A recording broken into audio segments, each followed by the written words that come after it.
Just back in your state address, you talked about how there was a narrative being formed about infighting among Republicans, and I thought that was a caricature of soldiers. Right. The way the session turned out, don't you feel that might have been accurate? Well, I think a lot of folks were kind of disappointed the way it ended. But I think if you go back and look at the balance of the session, it was a very productive work session. Yeah.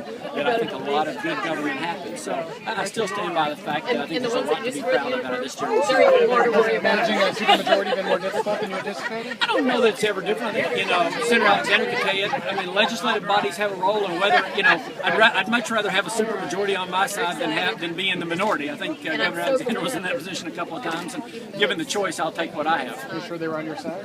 I think so, yeah. I mean, if you look, the vast bulk of our legislation got passed, and again, our budget got passed, which is really the most important thing we do.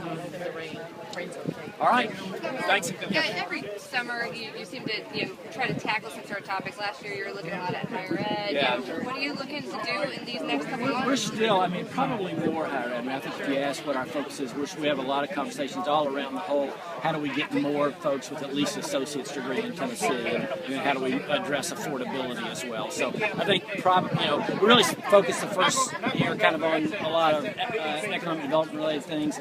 Now higher ed, or last year higher ed, it's probably a combination of those two this summer. Do you have any comments on the internet sales tax? Just real quick, some of in Washington, some of the reps from the state seem to be against it, but in the state house here, they suggested that maybe if they could make it revenue neutral, that it would be a possibility. First of all, I'm very thankful to Senator Alexander for leading the effort in the Senate. The reality is, it's not a new tax. It's a tax that's due us. It's a tax that all of these retail stores around here, they're all paying when folks shop there, and it's really an unfair advantage.